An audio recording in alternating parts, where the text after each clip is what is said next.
नमो सिद्धाणं नमो वायुयानम् नमो वज्रायानम् नमो लोये सर्वसाहुणम्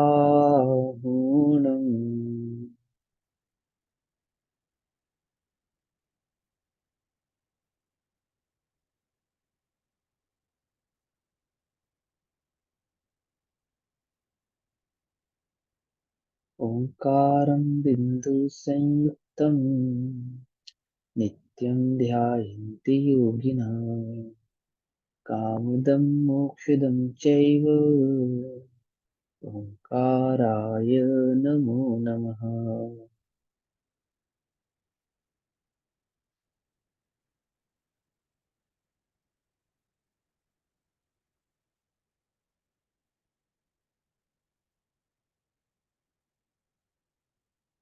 मंगलम भगवान वीरो मंगलम गौतमो गणी मंगलम कुंद कुंदार्त्यो जैन धर्मोस्तु मंगलम सर्वमंगल मांगल्यम सर्वकल्याणकारकम प्रधानां सर्वधर्माणां जैनं जयतु शासनम्।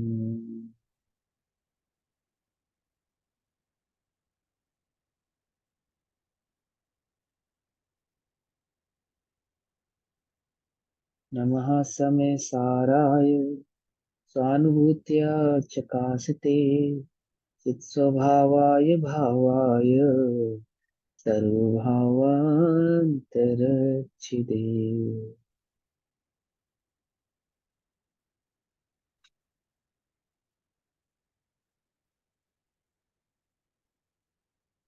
हमारा स्वाध्याय ग्रंथादिराज श्री समय सारजी ग्रंथ का हो रहा है। इसमें कल हम गाथा 5 का स्वाध्याय कर रहे थे। ठीक, एक बार गाथा 5 का उच्चारण करेंगे। तम एयत विहतम दाएहम अपणौ सविहवे जदि दायिज्यपमाणं चुक्केज छलम न घेत्तवम् दर्शाओ एक विभक्त को आत्मा तने निज विभव से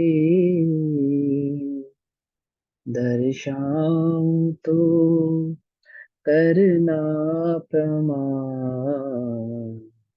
न छल ग्रहो स्खलना बने। छल ग्रहण नहीं करना, यदि स्खलन होवे तो छल ग्रहण नहीं करना, ठीक है ना। और हम बताएंगे कैसे, निज वैभव से। तो निज वैभव का क्या अर्थ किया था कल आचार्य देव ने, कि निज वैभव अर्थात जो अनुभूति। अनुभव से। हाँ मात्र अनुभूति नहीं है, मात्र अनुभूति नहीं है, है ना। निज युक्ति वैभव के अवलंबन और पर और अपर हाँ गुरु के हाँ। प्रसाद से उत्पन्न। साधारण भाषा में कहें, उन्होंने वैभव किसको कहा, कि जो मुझे जिनवाणी का ज्ञान आचार्यों की परंपरा से प्राप्त हुआ। ठीक, और उस जिनवाणी के ज्ञान को मैंने युक्ति तर्क अवलंबन न्याय आदि द्वारा भली प्रकार से जाना, और उसको जानकर निरंतर उसका चिंतन कर करके निर्णय कर करके आत्मोपलब्धि को उत्पन्न किया। तो वो सब मेरा क्या बन गया, वैभव है वो सब मेरा। और उस आत्मोपलब्धि को उपलब्ध करने के बाद उस आत्मोपलब्धि को मैं बता भी रहा हूं ना। तो जो बताने की मुझे सामर्थ्य प्राप्त हुई है, वो शब्द है मुझे प्राप्त हुए ना, वो सब मेरा निजी वैभव है। और ये वैभव कैसा है, कि अनुभव मैंने जो प्रकट किया वो तो मेरा है ही, परंतु गुरु प्रसाद से है ना। देखो, अ, जय कुमार नाम का और सुलोचना नाम का जीव, सुलोचना स्त्री और जय कुमार नाम का जीव तद्भव मोक्षगामी है ना। तो जय कुमार तद्भव मोक्षगामी जीव एक उद्यान में जाता है। आदि पुराण की कथा है ये, मुझे पूरा प्रसंग अच्छे से याद नहीं है, पर जय कुमार नाम का जीव और सुलोचना नाम की उसकी रानी एक उद्यान में जाते हैं। वहां पे भीम नाम के उसको मुनिराज मिलते हैं। भीम नाम के एक मुनिराज ने। वो मुनिराज से कहते हैं कि मुनिराज को देखते हैं, उनकी प्रदक्षिणा करते हैं, उनको वंदना करते हैं, नमस्तु करते हैं, और उनके चरणों में बैठ के कहते हैं कि प्रभु आप हमें धर्म का बोध दीजिए। तो मुनिराज क्या कहते हैं, इतना बढ़िया इतना सुंदर मुनिराज कहते हैं कि उपदेश तो आत्मज्ञानी शास्त्रों की मर्म को जानने वाले दिगंबर मुनिराज ही देते हैं। मैं तो मैं तो दिगंबर मुनिराज तो हूँ, परंतु नव दीक्षित हूँ, इतना इतना गहरा भाव जानता नहीं हूँ। परंतु परंतु तुम जिज्ञासु हो, और गुरु प्रसाद से जो मुझे प्राप्त हुआ है। कौन कह रहे हैं, मुनिराज कह रहे हैं। और मालूम है ये जो मुनिराज हैं, ये उपदेश देने के कुछ वर्ष बाद मोक्ष को प्राप्त हो जाते हैं, मैंने केवल ज्ञान प्रकट कर लेते हैं। मैंने तद्भव में केवल ज्ञान प्रकट करने की सामर्थ्य रखने वाले मुनिराज उपदेश देते समय क्या कहते हैं कि उपदेश तो शास्त्रों के मर्म को जानने वाले है मुनिराज देते हैं, और मैं तो कुछ जानता नहीं। और लेकिन गुरु प्रसाद से जो मुझे प्राप्त हुआ है, गुरु प्रसाद से जो मुझे मिला है ना, उसमें मैं कुछ कहने का भाव रखता हूँ।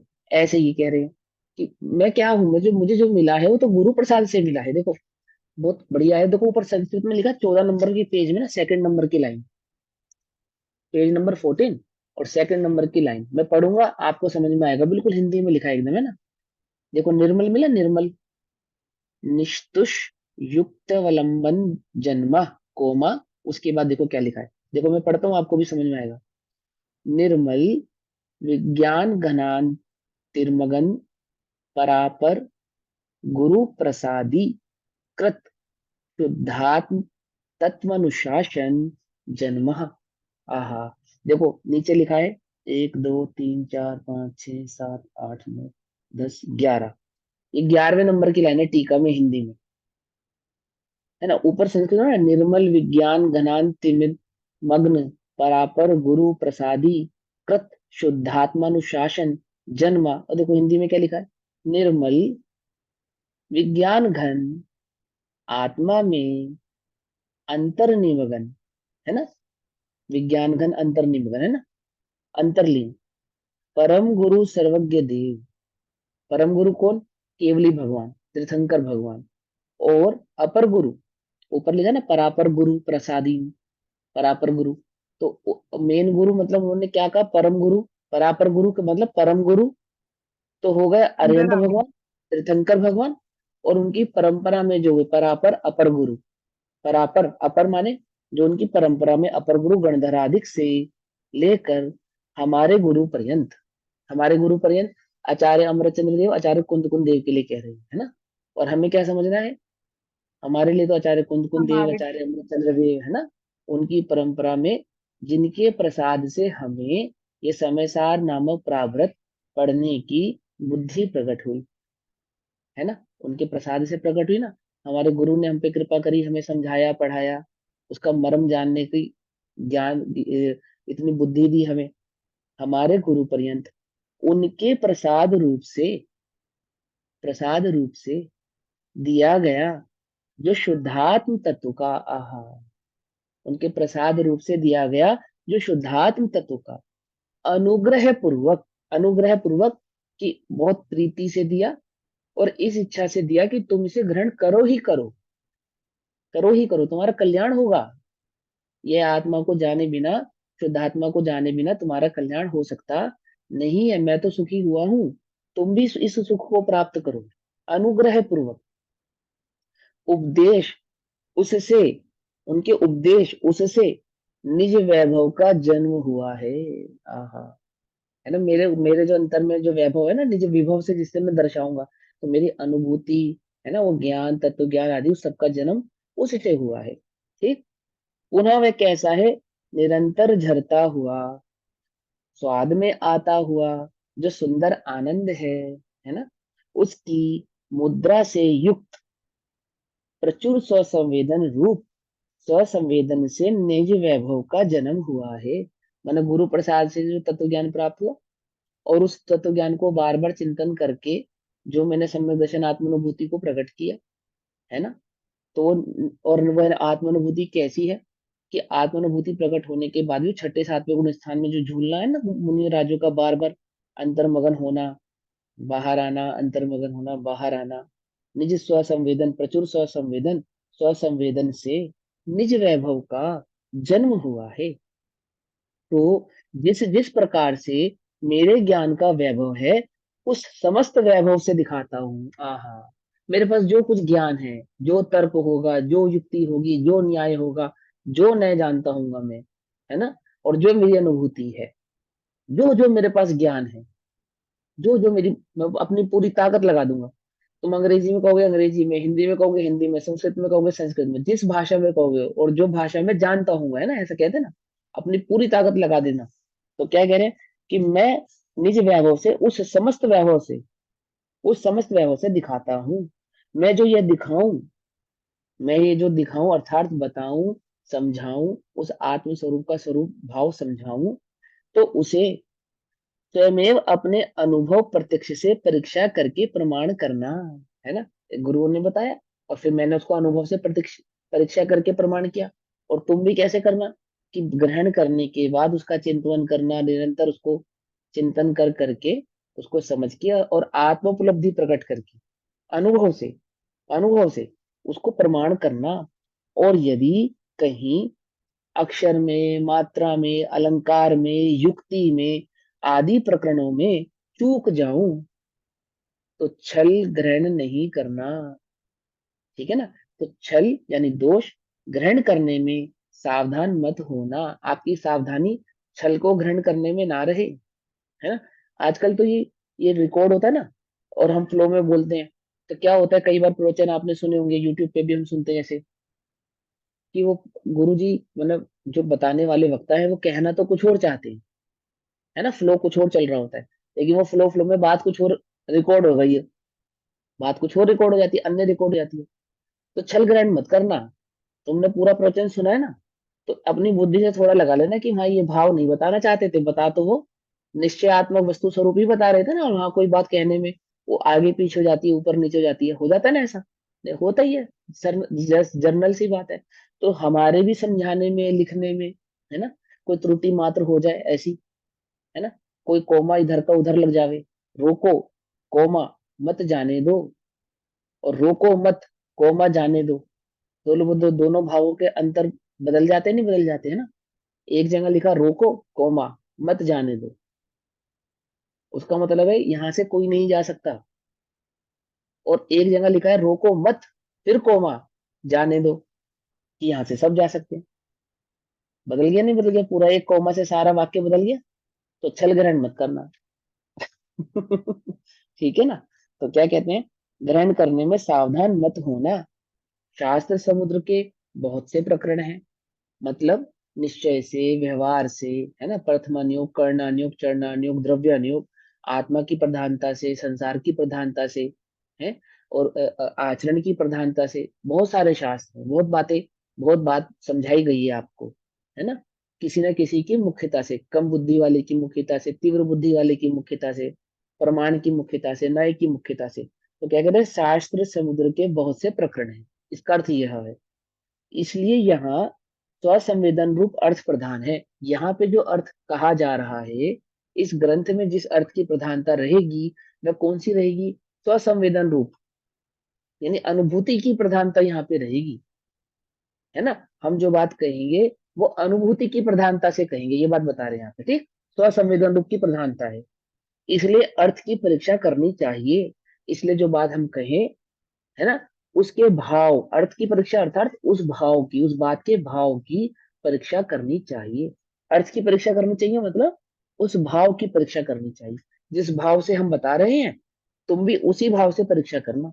तो हम अनुभूति से बता रहे हैं, और तुम भी अनुभूति से ही परीक्षा करना, ठीक। और बाकी न्याय व्याकरण आदि की परीक्षा तो कर ही लोगे, आदि अनेक बातों से, लेकिन किससे, अनुभूति पूर्वक। आगे भावार्थ, आचार्य, आगम का सेवन, आगम का सेवन अर्थात आगम को ग्रहण करना, ठीक। कैसा ग्रहण करना, सेवन मतलब कैसा सेवन।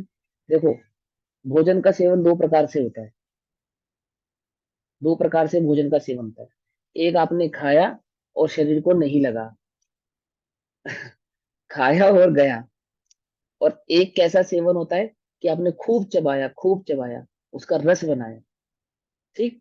और फिर जब वो आपके अंतर पेट में गया, तो वहां जठराग्नि ने फिर उसको पका के रस रूप बना के आपकी इंद्रियों को पुष्ट किया। एक तो आपने बिना चबाए खाया, वो भोजन नहीं लगेगा आपको। जो भोजन बिना चबाए खाया जाता ना, वो लगता नहीं है शरीर में। वो कैसा है, खाया और गया। ऐसा पानी भी जो बिना चबाए पानी पिया जाता है, बिना चबाया पानी समझते हो, गड़गड़ गड़गड़ करके पी जाते हैं ना, जैसे बाल्टी भरते हैं, ऐसे बाल्टी की तरह भर लेते हैं, तो वो पानी शरीर को नहीं लगता, है ना। इसी प्रकार से जो भोजन चबा के रस बना के खाया जाता है, वह भोजन क्या करता है, इंद्रियों को, शरीर को पुष्ट करता है। उसी प्रकार से आचार्य आगम का सेवन करते हैं। कैसा सेवन करते हैं कि तुमने तुमने सुनाया और हमने याद कर लिया और आगे जाके सुना दिया, ऐसा नहीं सेवन करते। ये तो खाया और गया। समझे नहीं समझे, वो छह ऑप्शन बुद्धि का विषय मात्र रह जावे। हाँ, आत्मा के अनंत गुणों की उससे पुष्टि होती है, वीतराग स्वभाव की पुष्टि होती है, बल मिलता है। किसको बल मिलता है, आत्मा को बल मिलता है, वैराग्य को बल मिलता है। और क्या क्षीण होते हैं, जैसे सुपाच्य भोजन से रोग क्षीण होता है, इसी प्रकार से आगम के सेवन से कषाय विषय ये क्या होते हैं, क्षीण होते हैं। मिथ्यात्व क्षीण होता है, सम्यक प्रबल होता है, बल मिलता है उसको। बात समझ में नहीं समझे। शांति को, सुख को क्या मिलता है, बल मिलता है। सम्यक ज्ञान को क्या मिलता है, बल मिलता है ना। चिंता को क्या होता है, चिंता का क्या होता है, चिंता क्षीण हो जाती है। हाँ, और निश्चिंतता क्या हो जाती है, प्रसन्नता क्या हो जाती है, उसको बल मिलता है। इसको कहते हैं सेवन करना। अब तुम देखो तुम कैसा सेवन करते हो, है ना। जैसा खावे अन्न, वैसा होवे मन। अब जैसे जैसा तुम यहाँ सेवन करोगे, वैसे ही तुम्हें फल की प्राप्ति होगी, है ना। तो कहते हैं आचार्य आगम का सेवन कैसे करते हैं, खूब चबा चबा के करते हैं। युक्ति का अवलंबन, ये चबाना है कि जो मैंने पढ़ा था वो किस युक्ति से सही है, नहीं है, अथवा मैं इस बात को किस प्रकार से ग्रहण करूं। इधर बोले, इधर पढ़ो भैया, गीता जी, हाँ इधर पढ़ो। क्या हुआ, उधर क्या दीवार पर लिखा है? इधर पढ़ो, हाँ। युक्ति का अवलंबन है, पर और अपर गुरु का उपदेश और स्वसंवेदन। पर और अपर गुरु का उपदेश अर्थात केवली का उपदेश, और केवली की परंपरा से जो प्राप्त हुआ, है ना। वीतरागी सर्वज्ञ हितोपदेशी भगवान का स्वरूप जानकर उनके द्वारा कथित जिनवाणी, और वो एक जिनवाणी जो परंपरा से हमें प्राप्त हुई।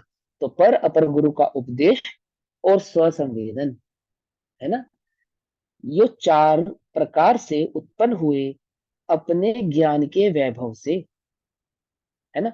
ये चार प्रकार से उत्पन्न हुए अपने ज्ञान के, मेरे ज्ञान का जो वैभव है वो कैसे बढ़ा, युक्ति का अवलंबन से, श्री गुरु के प्रसाद से, आगम के सेवन से, यानी स्वाध्याय से, है ना।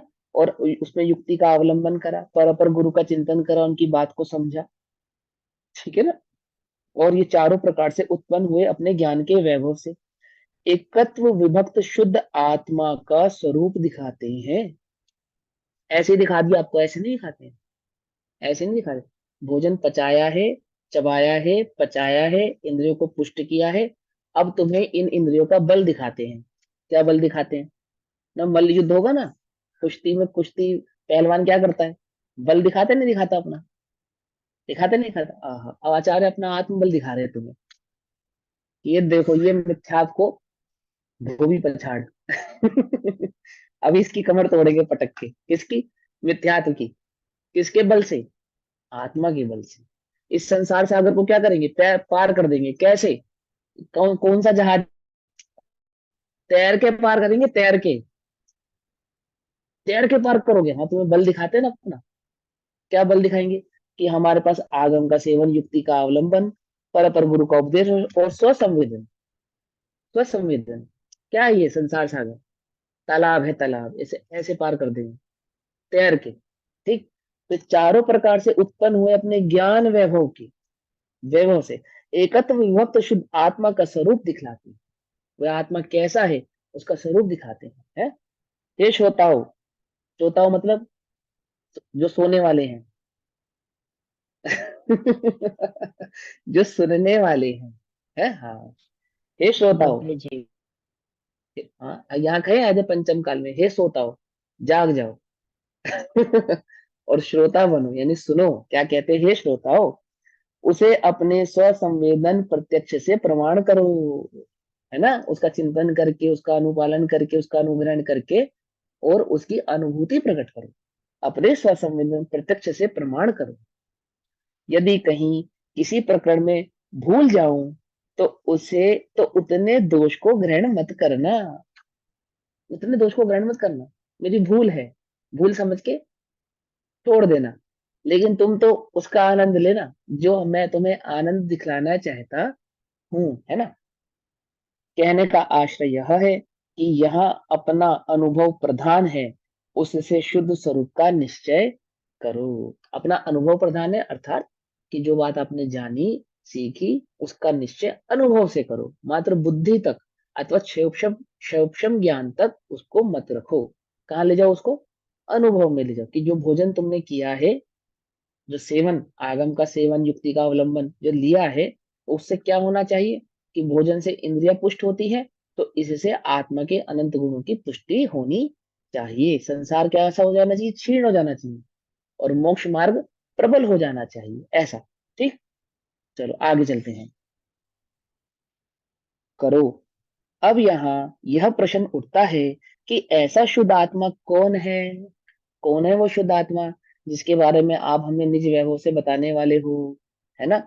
आत्मा कौन है जिसका स्वरूप जानना चाहिए? इसके उत्तर स्वरूप गाथा सूत्र कहते हैं, ठीक है ना? वो कौन सा आत्मा है? पाकिस्तान में बैठा है या हिंदुस्तान में ही मिल जाएगा, किसी पहाड़ की चोटी पे मिलेगा, अथवा किसी गुफा में मिलेगा, किसी मंदिर मस्जिद गुफा गुरुद्वारे में जाना पड़ेगा? कहाँ जाना पड़ेगा? जंगल में जाना पड़ेगा? कहाँ जाना पड़ेगा? कहाँ मिलेगा वो आत्मा? कैसा है वो आत्मा? कि अभी बताते हैं तुम्हें कैसा है, कैसा है। तो छठी गाथा में आचार्य देव कहते हैं, विहोदी अपमत्तौ नपमत्तौ जान गौ दुजो भावो एवं भणन्ति शुद्धम नादो जुसो दुजो सोचैव। न नहीं, न नहीं, न नहीं, विहोदी न ही होता। या वी का अर्थ वैसे भी से होता है, लेकिन वो कैसे युक्ति में बैठेगा वो आप समझोगे ना, तब समझ में आएगा। होदी माने होना, होता, होदी। न नहीं होता, क्या नहीं होता? अपमत्तव, अपमत्तव अप्रमत्त, ही होता अप्रमत्त। न प्रमत्तव, न प्रमत्त होता है। ठीक है। अभी देखो, प्रमत्त शब्द का वैसे शब्दार्थ मैं बता देता हूँ। प्रमत्त का अर्थ होता है मोही या नशे में, गाफिल, नशे में या गाफिल या सोया हुआ, है ना? इस प्रकार का अर्थ होता है प्रमत्त, प्रमत्त। पर में ठीक है, मत, पर में मत मत। वाला है। प्रमाद। क्या क्या? हाँ, प्रमाद कहो, प्रमाद कहो, आलसी, नींद में, नशे में, सोया हुआ, शराब पिया हुआ या मिथ्या दृष्टि। ठीक, तो नहीं होता अपमत्तव, न पमत्तव, न प्रमादी होता है, न अप्रमादी रहता है ना? जान गोद जो भावो, कौन? जो ज्ञायक भाव है ना, वो जो ज्ञायक भाव है, ना वह प्रमत्त है, ना वह अप्रमत्त है, ऐसा। एवं इस प्रकार भड़ंती, भड़ंती, केवली भड़ंती, केवली शुद्ध केवली, भड़िदम, है ना। भड़िदम मतलब क्या बताया था? कहना। Very good. भड़ंती, कहता हूँ, क्या कहता हूँ? शुद्धम, शुद्ध, नादो, नादो मतलब ज्ञान या ज्ञायक भाव, है ना? जो सुदो जो सचैव, वो तो बस वो ही है, वो तो बस वो ही है। ज्ञायक मतलब ज्ञायक ही है, ना उसमें प्रमत्त है, ना वह अप्रमत्त है। वह आत्मा कैसा है, तो वो समझाने के लिए उन्होंने क्या गाथा कही, फिर एक बार पाठ पढ़ेंगे। न विहोदी अपमत्तौ नपमत्तौ जान गौ दुजो भावो एवं भणन्ति शुद्धम नादो जुसो दुसो चैव। हिंदी में।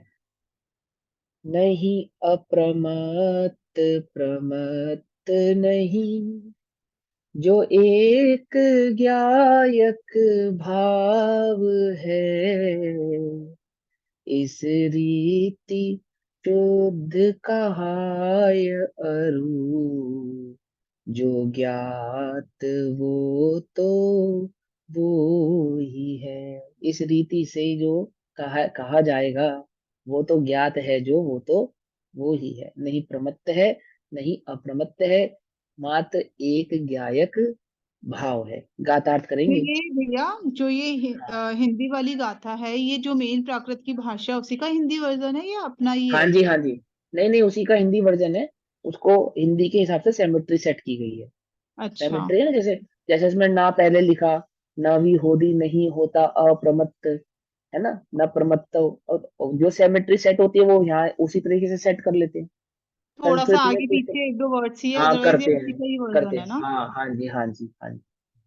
नवी होती नहीं होता अप्रमत्त प्रमत्त, और वही हिंदी में लिखा, नहीं अप्रमत्त प्रमत्त नहीं, जो एक यायक भाव है, इस रीति शुद्ध कहाय अरु, जो ज्ञात वो तो वो ही है?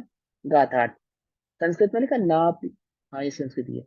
नापि भवत्य प्रमत्तौ, भव भवत्य, भवत्य माने होना, भवाय, है ना, भवत्य प्रमत्तौ, न प्रमत्तौ ज्ञायकस्तु यो भावः, एवं भणन्ति शुद्धम ज्ञातौ यह सतु सच्चैव। क्या कहते हैं? यह तो जो, यह तो जो ज्ञायकः भावः, ज्ञायक भाव है, वह अप्रमत्तः अपि, अपि अर्थात भी, अप्रमत्त भी, अप्रमत्त अपि, अप्रमत्त भी, ये भी है ना जो संस्कृत का अपि, हिंदी का भी, ऊपर प्राकृत में इसको वी, व पे ई की मात्रा वी, भी, न भवती, नहीं, नहीं होता, न भवती नहीं होता, और न प्रमत्त, प्रमत्त भी नहीं है, प्रमत्त भी नहीं है, अप्रमत्त भी नहीं है, एवं इस प्रकार शुद्धम, इसे शुद्ध, भड़ंती कहते हैं। जो शुद्ध है वो कैसा है, कि उसमें अशुद्धता की कोई अपेक्षा नहीं है। सीधी बात ये है कि पहले अशुद्ध था, फिर उसको शुद्ध किया, फिर शुद्ध अशुद्ध बना, यानी वो पहले प्रमादी था, फिर अप्रमत्त हुआ। शुद्ध है, ना प्रमत्त है ना अप्रमत्त है, शुद्ध है, शुद्ध है ना। कहते हैं यह, च यह, च माने और, च यह, और जो ज्ञात, ज्ञायक रूप से ज्ञात हुआ, सह तु, वह तो वही है, अन्य कोई नहीं। ज्ञायक रूप से जो प्राप्त हुआ है ना, यानी चैतन्य भाव से जो प्राप्त हुआ है, ज्ञान से जो प्राप्त हुआ है, वह तो वही है, अन्य कुछ और नहीं है। अब इसका टीका अर्थ करते हैं आचार्य देव। वो क्या कहते हैं?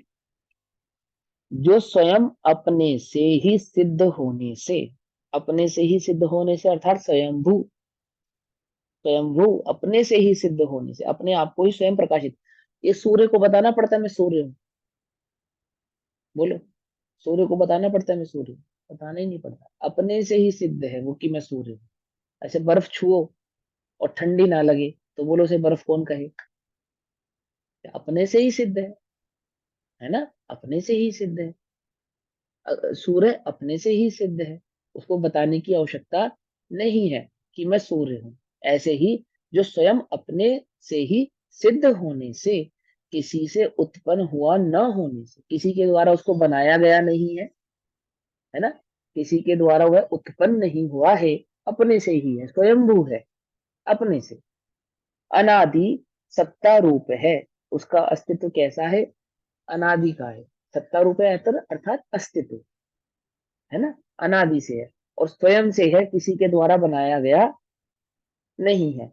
कभी विनाश को प्राप्त न होने से अनंत है, कभी विनाश को प्राप्त ना होने से अनंत हो गया। तो कैसा हो गया? अनादि अनंत, है ना, कैसा हो गया? अनादि अनंत। नित्य उद्योत रूप होने से क्षणिक नहीं है। आहा, नित्य उद्योत रूप, उद्योत माने उगना बढ़ना, है ना, उस अपेक्षा से कहा, यही सदा प्रकाशित रहने वाले की अपेक्षा से, जैसे सूर्य नित्य उद्योत रूप है। जब सूर्य ढलता है तो सूर्य का क्या होता है, क्या होता है, कुछ नहीं होता, कुछ नहीं। वह तो नित्य कैसा है, उद्योत रूप ही रहता है ना, उद्योत रूप ही रहता है। वो विज्ञान में पढ़ाते हैं, साइंस में, फोटोसिंथेसिस, ऑक्सीजन होता है, ऑक्सीजन वो कैसे बनता है, कि सूर्य के प्रकाश से प्लांट रिएक्ट करते हैं और वो ऑक्सीजन, कार्बन डाइऑक्साइड को ऑक्सीजन में बदल देते हैं, ऐसा। तो फिर रात को क्या होता है, रात को ऑक्सीजन कहाँ से आती है, सूर्य तो छुप जाता है, तो रात को ऑक्सीजन कहाँ से आती है, कि वो सूर्य उल्टा कभी प्रोसेस हो जाता है प्लांट्स। नहीं नहीं नहीं वो कहते हैं कि सूर्य कभी छुपता नहीं, सूर्य कभी छुपता नहीं, कभी यहाँ ऑक्सीजन बनता है तो कभी वहां ऑक्सीजन बनता है, तो ऑक्सीजन का प्रवाह तो निरंतर बना रहता है ना। रात्रि में भी हमारे यहाँ पे, हमारे यहाँ के ना अंधेरे के प्लांट्स भले ही ऑक्सीजन ना बनावे, परंतु धरती से ऑक्सीजन खत्म क्यों नहीं हो सकती, क्योंकि प्लांट और सूर्य सदा उद्योतमान रहते हैं ना, सूर्य उद्योत ही रहता है, कभी छुपता नहीं है। पूरी धरती पे थोड़ी सूर्य का लोप हो जाता है, आपके देश में मात्र लोप हुआ है, ऐसा। तो क्या कहते हैं, नित्य उद्योत रूप होने से क्षणिक नहीं है, कि अब है और अब गया, ऐसा नहीं, ऐसा नहीं। नित्य उद्योत रूप, आपकी कैंडल्स बुझ सकती हैं, है ना, गैस का सिलेंडर खत्म हो सकता है, दीपक की रोशनी जा सकती है ना, तेल खत्म हो सकता है, घी खत्म हो सकता है, परंतु सूर्य कैसा है, नित्य उद्योत रूप, उसकी ऊर्जा का तो कभी नाश होने वाला नहीं। पहले दूसरे तीसरे काल में रत्नों का प्रकाश रहता है यहाँ पे, है ना, सूर्य नहीं होता वहां पे, नहीं होता ना, नहीं होता ना, हाँ, यही तो नहीं नहीं, वो पता ढक जाता है ना, ढक जाता है वो सूर्य वृक्षों होता में, है, वृक्षों में। नहीं नहीं, वृक्षों में नहीं ढकता, सूर्य कल्प होता वृक्ष है। भी होते हैं। कल्प वृक्षों के जो ज्योति, रत्नों हम की मानते रोशनी हैं में कि कल्प नजर वृक्ष नहीं होते आता, हैं, क्योंकि उनकी रोशनी नजर इतनी नहीं आता, तीव्र होती है। उनके रत्नों की रोशनी इतनी तीव्र होती है कि सूर्य का प्रकाश आपको भासित नहीं है, परंतु सूर्य का प्रकाश कैसा है, नित्य उद्योत रूप है, ऐसा समझे ना, हाँ। तो नित्य उद्योत रूप होने से क्षणिक नहीं है, और स्पष्ट प्रकाशमान ज्योति है, ऐसा जो ज्ञायक एक भाव है। स्पष्ट, स्पष्ट प्रकाशमान, एक इंद्रिय जीव भी ये बात जान रहा है कि मैं हूं, कौन हूं भले ही नहीं जानता, पर कोई है, कि हाँ है, कौन है, नहीं पता कौन लेकिन है ना, है ना। तो क्या कहते हैं, स्पष्ट प्रकाशमान ज्योति है, ऐसा जो ज्ञायक एक भाव है, यानी ये मात्र ज्ञायक जो भाव है, ज्ञायकपना जो है ना, वह संसार की अवस्था में अनादि बंध पर्याय की निरूपणा से, अपेक्षा से, क्षीर नीर की भांति उद्गल कर्मों के, क्षीर और नीर यानी कि जल और दूध, क्षीर माने दूध और नीर माने जल, तो क्षीर नीर की भांति कर्म पुद्गलों के साथ एक रूप होने पर भी, यानी दूध और जल मिले हुए होने पर एक रूप भाषित होते हैं। कभी जल दूध रूप भाषित होता है, तो कभी दूध जल रूप भाषित होता है ना, दूध अधिक हो जावे ऐसा, तो कभी जल अधिक हो जावे, भाषित होते हैं, होने पर भी द्रव्य के स्वभाव की अपेक्षा से देखा जाए तो तुरंत कषाय चक्र के उदय की, कषाय समूह के अपार उदयों की, है ना, चक्र के उदय की मतलब बहुत तीव्र कषायों के उदय के कारण, कषायों का निरंतर उदय बना रहता ना, उदय के कारण। अब स्वभाव की अपेक्षा से देखा जाए तो तुरंत कषाय चक्र के उदय की, अर्थात कषाय समूह के अपार उदयों की विचित्रता के वश से प्रवर्तमान जो पुण्य पाप को उत्पन्न करने वाले समस्त अनेक रूप शुभाशुभ भाव, उनके स्वभाव रूप परिणमित नहीं होता, ज्ञायक भाव से जड़ भाव रूप नहीं होता, इसलिए परमत भी नहीं है। अब देखो मैं आपको आपकी भाषा में समझाता हूँ, बहुत सिंपल सी बात लिखी है इसमें, बहुत साधारण सी बात। क्या कहते हैं, एक जीव है, कौन है वो जीव, मैं, हाँ, वो मैं हूँ। और एक कर्म है, कौन है वो कर्म, 8 कर्म। मुझसे इन 8 कर्मों का जो संबंध है वो ऐसा है जैसे दूध और पानी का, दूध और पानी। और दूध में मिले हुए उस पानी को कोई पहचान ही नहीं पा रहा। सब उस पानी को दूध ही समझ रहे हैं। क्यों? क्योंकि दूध का जो गाढ़ापन है ना, गाढ़ापन, सफेदपन, उसने पानी को कैसा कर दिया है, ढक लिया है। ढक लिया है ना। और वो पानी की जगह सब दूध ही दूध दिखाई दे रहा है। ऐसे ही इस 8 कर्मों के आवरण से ये आत्मा कैसा हो गया है, ढक गया है। और इन 8 ही कर्मों का परिणमन नजर आ रहा है।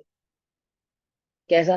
पाप रूप, अथवा पुण्य रूप, अथवा 4 गति रूप, अथवा इंद्रिय रूप, अथवा द्रव्य कर्म रूप, अथवा भाव कर्म रूप। ऐसा ही परिणमन नजर आ रहा है। जीव तो नजर ही नहीं आ रहा। पापी नजर आ रहा है, कषाई नजर आ रहा है, क्रोधी नजर आ रहा है, मनुष्य नजर आ रहा है, त्रियंच नजर आ रहा है, यही यही दिख रहा है। ठीक है ना।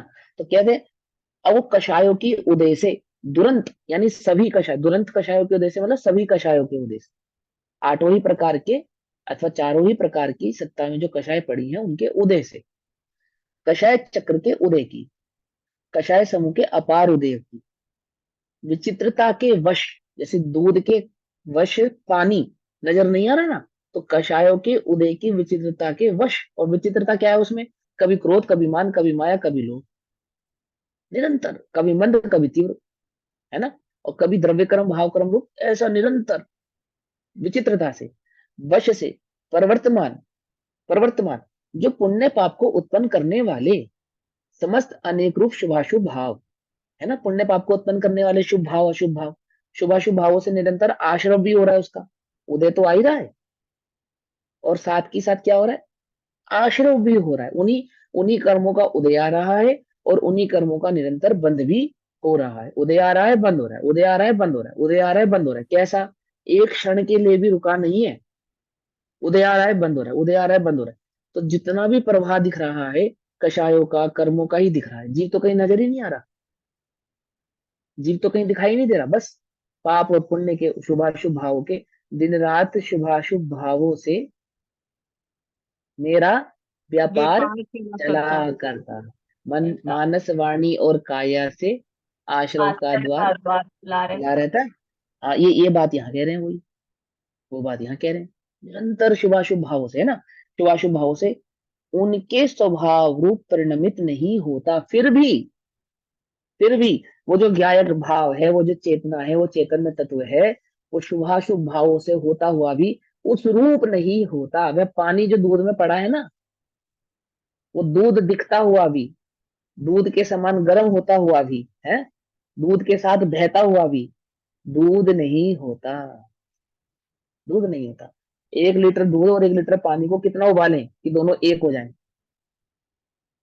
है ना। हाँ, कितना उबाले, उबलते हुए भी क्या, दूध के साथ पानी उबलते हुए भी क्या नहीं होता, एक नहीं होता। ऐसे 8 कर्मों के उदय में शुभाशुभ परिणामों से लिप्त, है ना, पाप और पुण्य से लिप्त निरंतर कषायों के उदयों में भी वो जो चैतन्य परिणाम, चैतन्य भाव है, वह कैसा है, वह उन पुद्गल कर्म रूप नहीं होता। अर्थात वह चेतना चेतना ही रहती है, वह जड़ रूप नहीं होती, वह 8 कर्मों के रूप में परिवर्तित नहीं होती। पकड़ में आई बात? पकड़ में आई ना। ये बात यहाँ लिखी है, शुभाशुभ उनके स्वभाव रूप परिणमित नहीं होता। तो कैसा है, जायक भाव से जड़ भाव रूप नहीं हो, यानी वो चेतना, चेतन क्या नहीं होता, 8 कर्म रूप नहीं हो। 8 कर्मों का ही व्यापार चल रहा है, उसको घिसा जा रहा है, निरंतर घिसा जा रहा है, परंतु उस रूप नहीं होता। अग्नि में तपाए हुआ सोना अग्नि रूप नहीं होता। क्या कहा, समझ बात नहीं समझ? अग्नि में तपाया हुआ सोना अग्नि रूप नहीं होता। देखो, एक एक कहावत ही है, कौन धुनेगा कौन पिनेगा। क्या सुनिए? कौन धुनेगा कौन पिनेगा, नहीं। हाँ। एक बार, एक व्यक्ति एक स्टोरी है अपने, एक ना, हाँ, एक एक गडर, स्टोरी है ये वाली। हाँ, एक ट्रक समझ लो। आजकल तो तुमने ट्रक देखा है, एक ट्रक रुई का भर के, रुई का रुई का भर के जा रहा था एक ट्रक। और उसके पीछे कई ट्रक थे, वो सब रुई से लदे थे। तो जो वो होता है ना, जो रुई पिनने वाला होता है, क्या कहते हैं उसको, रुई पिनने वाले को, है, जुलाहा, जुलाहा कहते हैं शायद, जुलाहा, हाँ, जुलाहा होता है। रुई पिनने वाला वो देखता है इतनी सारी रुई। तो वो चिंताग्रस्त हो जाता है, चिंताग्रस्त क्या, कौन धुनेगा कौन पिनेगा। क्या समझे, नहीं समझे, कौन धुनेगा कौन पिनेगा। माने इस रुई को वो धुनता है ना, तार पे धन धन धन, देखा तुम धुनते हुए? आजकल तो देखा ही नहीं तुमने, मशीन भी यही काम करती है जो जुलाहा करता था। और रुई के रेशों को अलग कर करके वो धागा बनाया जाता है। तो उसको एक चिंता हो गई, इतनी रुई को धागे में परिवर्तित कौन करेगा। इतना चिंतित हुआ वो, बैठ गया, ना खावे ना पीवे, और बिल्कुल एकदम टेंशन में। और एक ही रट लगावे क्या, कौन धुनेगा कौन पिनेगा। और उसकी बीवी परेशान, बच्चे परेशान, गांव वाले परेशान, अड़ोस पड़ोसी परेशान। तो उसे एक चतुर्वेद्य के पास लेकर गए। चतुर्वेद्य कौन है, आचार्य। उसके पास लेकर गए।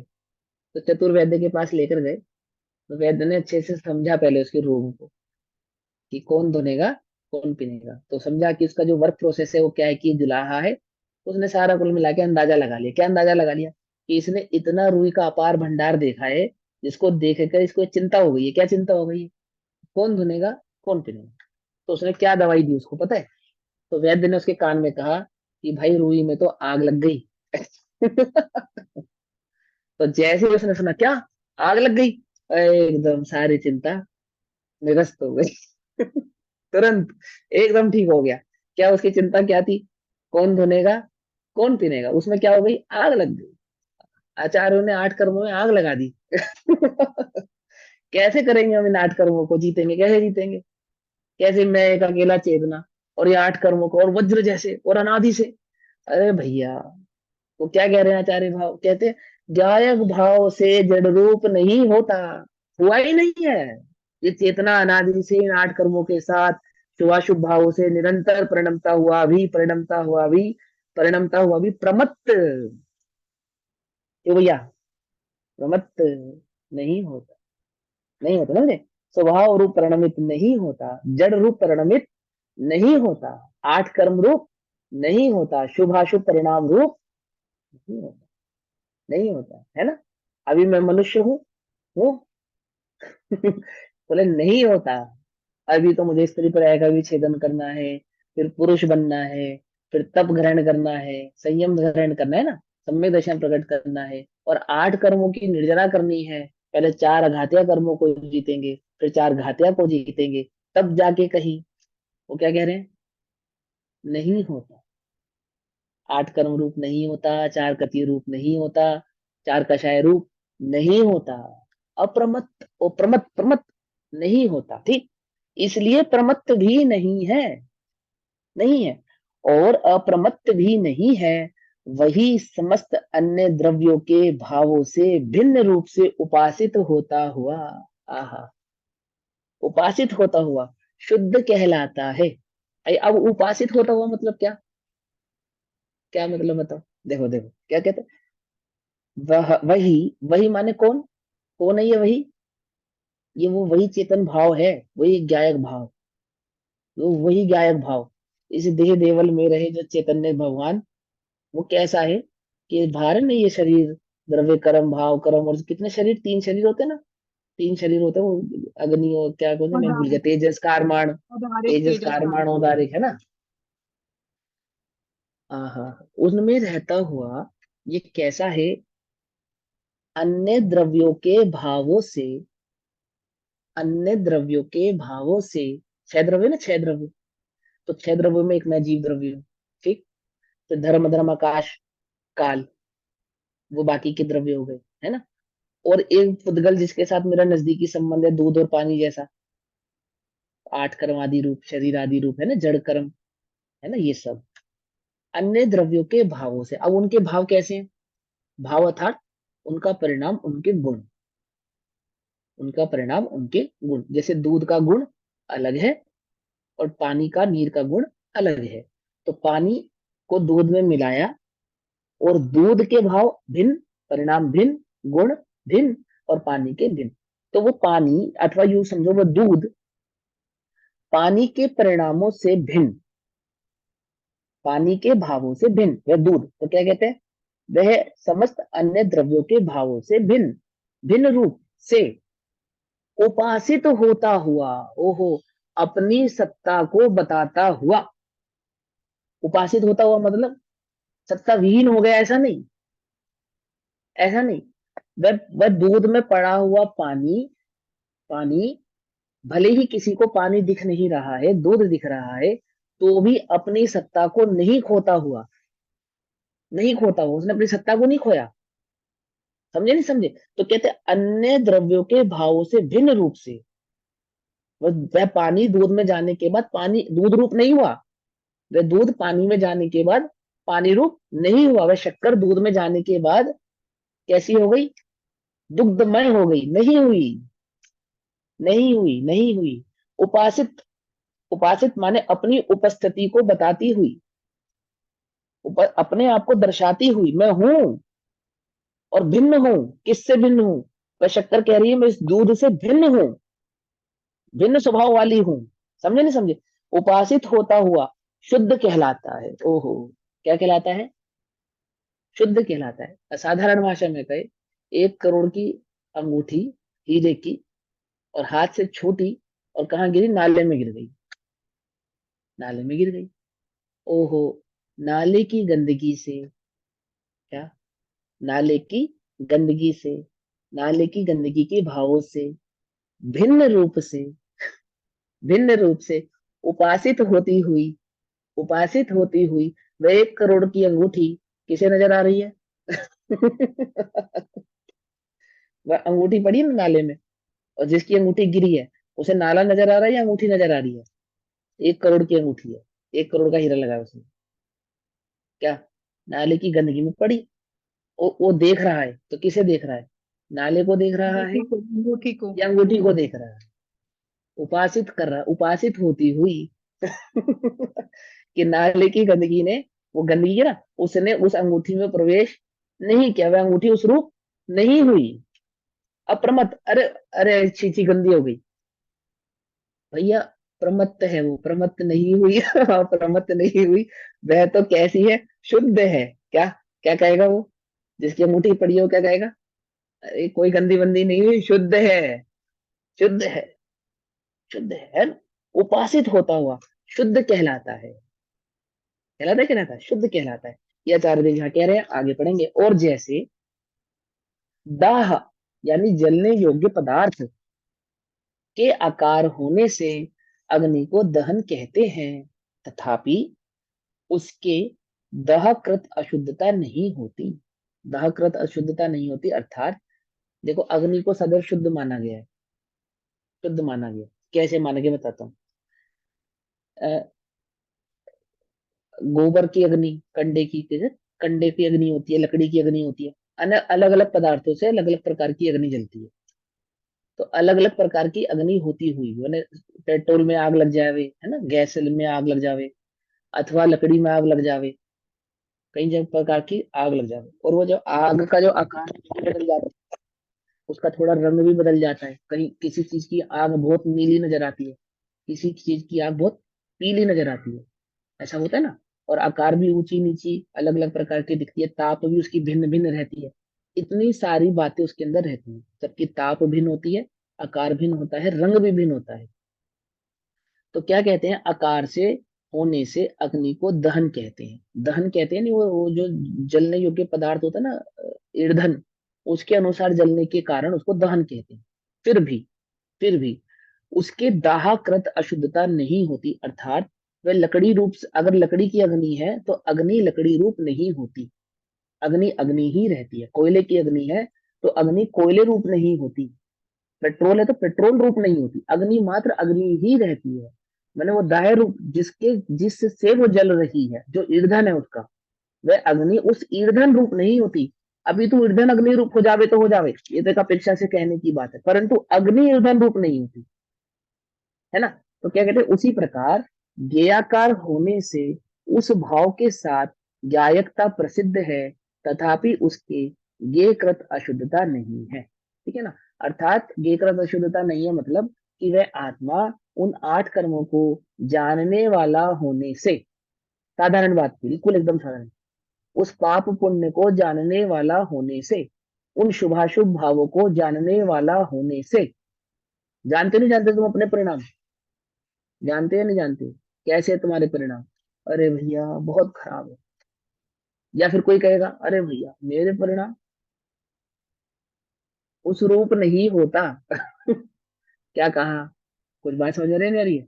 वो जो परिणाम के अनुसार अपने आप को मान रहा है ना, मान रहा है ना, तो क्या कहते हैं, वो ज्ञान और ज्ञ का संबंध है उनके बीच में। जानता हूं, मैं अपने परिणामों को जानता हूँ। ऐसे गायक को बताया कि आठ कर्मों को जानने वाला होने से, आठ कर्म के उदयों को जानने वाला होने से, वह उदय शुभाशुभ रूप होकर, तो शुभाशुभ उदयों को शुभाशुभ रूप जानने वाला होने से, अथवा पाप और पुण्य रूप जानने वाला होने से क्या होता है, ये आकार होने से, उस भाव के साथ, उस भाव के साथ क्रियाकार होने से स्वभाव के, यानी पाप का उदय होने पर आत्मा पाप रूप परिणमित होता हुआ दिखाई देने से, पुण्य का उदय होने पर पुण्य रूप परिणमित होता हुआ दिखाई देने से, अन्य कषायों का उदय होने पर अन्य कषाय रूप उदय रूप परिणमित रूप होता हुआ दिखाई देने से एक साथ ज्ञायकता प्रसिद्ध है, प्रसिद्ध है। आत्मा पापी हो गया, पुण्य आत्मा हो गया, शुद्ध हो गया, आदि आदि प्रसिद्ध। तथापि, तथापि उसके ज्ञेयकृत शुद्धता नहीं है। तथापि वह आत्मा, वह ज्ञायक भाव कैसा है कि वह औदैहिक भाव रूप हुआ नहीं है। समझे? मुश्किल तो नहीं है ना? ऐसा तो नहीं लगा थोड़ा मुश्किल लगा हो कहने में? इजी समझ में है ना? उस रूप नहीं है। दर्पण में, दर्पण में अग्नि देखी आपने, अग्नि देखी दर्पण में, तो अब दर्पण जलेगा या बचेगा? बोलो। कुछ नहीं है। कुछ नहीं होगा। अग्नि की दाह रूप उष्णता दर्पण में नहीं है। पकड़ में ही बात नहीं पकड़? ऐसे आठ कर्मों के उदय रूप वो ज्ञायक के साथ प्रसिद्ध है ना, दिखता हुआ भी, वह ज्ञायक भाव कैसा है, वो उसमें ज्ञेयकृत अशुद्धता नहीं है, नहीं है। क्योंकि ज्ञेयाकार अवस्था में जो ज्ञायक रूप से ज्ञात हुआ, ज्ञेयाकार अवस्था में जो ज्ञायक रूप से ज्ञात हुआ, वह स्वपर प्रकाशन की स्वरूप को जानने की अवस्था में भी दीपक की भांति कर्ता क्रम का अन्य अन्य तो होने से ज्ञायक ही है, स्वयं जानने वाला है। देखो साधारण भाषा में कहेंगे, क्या कहेंगे अनन्य देखो। लिखा है यहाँ। अनन्य तो पढ़ा मैंने, अलग पढ़ा, अन्य पढ़ दिया? क्या पढ़ा मैंने? अनन्यत्व ही तो अन्य, बोला, अन्य अनन्यत्व। नहीं पढ़ दिया था, अन्य नहीं पढ़ दिया था। अच्छा चलो, अनन्यत्व होने से ज्ञायक ही है, स्वयं जानने वाला है। अनन्यत्व होने से मतलब देखो, इसको साधारण भाषा में समझेंगे। क्योंकि ज्ञेयाकार अवस्था में, अब ज्ञेयाकार अवस्था में मतलब जब दर्पण में कोई वस्तु झलक रही है, ऐसे ही आत्मा के ज्ञान में जो आठ कर्म आदि परिणमन झलक रहे हैं, दो अवस्थाएं हो गई ना। जैसे दर्पण में दीपक झलक रहा है तो ज्ञेयाकार अवस्था में जो ज्ञायक रूप से ज्ञात हुआ, वो जो दर्पण भिन्न है और दीपक भिन्न है, तो दर्पण और दीपक के बीच की जो भिन्नता भाषित हो रही है कि दर्पण में दीपक नहीं है, दर्पण में दीपक झलक रहा है, तो दर्पण झलकाने वाला है, ये भाषित हुआ। वह स्वप्र प्रकाशन की, वह दर्पण दीपक को भी झलका रहा है और मैं दर्पण हूं, इस भाव को भी झलका रहा है। दोनों बातें झलका रहे हैं ना। दीपक को झलकाने से यह सिद्ध हो गया कि यह दर्पण है, क्योंकि उसमें दीपक झलक रहा है। उसी प्रकार से आठ कर्मों की झलकन से वो ज्ञान और ये का जो संबंध है, उससे प्रसिद्ध होता है कि ज्ञान भिन्न है और ज्ञे भिन्न है ना। स्वरूप को जानने की अवस्था में भी, ऐसी अवस्था पर भी कि वो दीपक भिन्न है और दर्पण भिन्न है, ऐसे वो ज्ञान भिन्न है और ज्ञान में पड़े बने ज्ञाकार भिन्न है, अवस्था में भी दीपक की भांति। दीपक की भांति यानी जो प्रकाश करने वाला जो दीपक है ना, प्रकाश, दीपक की भांति कर्ता कर्म का अन्यत्व होने से ज्ञायक ही है। कर्ता कर्म का अन्यत्व, अनन्यत्व, अनन्यत्व होने से, अन्य अन्य होने से, अनन्यत्व होने से ज्ञायक ही है। ज्ञायक ही, वो दर्पण ही है। वहां पे प्रकाश दिखने पर भी दीपक नहीं है। पकड़ में ही बंद पकड़। ऐसे आठ कर्म रूप इस आत्मा में झलकने पर भी, झलकने पर भी यहाँ वह आठ कर्म की सत्ता नहीं है। किसमें नहीं है? आत्मा में नहीं है, आत्मा में नहीं है, स्वभाव में नहीं है। दर्पण के स्वभाव में उष्णता नहीं है, ऐसे ही आत्मा के स्वभाव में ये कृत अशुद्धता नहीं है। पकड़ में? ऐसा स्वयं जानने वाला है, जैसे वह तो मात्र दर्पण है, ऐसे ये जीव तो मात्र ज्ञायक भाव है, जानने वाला है, क्योंकि स्वपर प्रकाशक है, स्वयं को भी प्रकाशित करता है, पर को भी प्रकाशित करता है। पर को प्रकाशित करने के कारण पर रूप होता नहीं है, दर्पण दूसरे को झलकाने के कारण दूसरे रूप होता नहीं है। ऐसे ही ज्ञान पर को जानने से पर रूप होता नहीं है। साधारण भाषा में, आंख ने गंदगी देखी तो आंख घर आके धोते या नहीं धोते? तुम्हारी आंख से गंदगी देखी तुमने, कोई सड़क पे पड़ी, तो आके आंख धोनी पड़ती होगी ना, अशुद्ध हो जाती होगी आंख, नहीं होती? आंख अशुद्ध नहीं होती? पक्का? देखने पर आंख अशुद्ध नहीं होती? कैसे नहीं होती? कि वह गे कृत अशुद्धता आंख में, पर तुम्हारी आंखों में तो दिख रही थी गंदगी। बोलो भैया, दिख रही थी या नहीं दिख रही थी? आंखों में तो दिख रही थी, दिख रही होगी भैया, लेकिन आंख अशुद्ध नहीं झलक। हो, नहीं होती, है ना? हाँ हाँ, स्वयं जानने वाला ही रहता है, शुद्ध नहीं होता। इसलिए स्वयं कर्ता और अपने को जाना, इसलिए स्वयं कर्ता और अपने को जाना, इसलिए स्वयं ही कर्म है। यानी कि ज्ञान का कर्ता भी स्वयं है और ज्ञान ही उसका कर्म है। ऐसा, जैसे दीपक घटपट आदि को प्रकाशित करने की अवस्था में भी दीपक है, और अपने को अपनी ज्योति रूप शिखा को प्रकाशित करने की अवस्था में भी दीपक ही है, अन्य कुछ नहीं है। उसी प्रकार गायक को समझना चाहिए कि वो तो बस वो ही है, अन्य कुछ नहीं है। पकड़ में आई बात? बाकी चर्चा हम कल करेंगे। तब तक के लिए सभी को जय जिनेन्द्र। ओम नमः सिद्धेभ्यः। निज निधि निज में बताई, यह अनंत उपकार है, उसके लिए जिन वाणी माँ को वंदना शत बार है।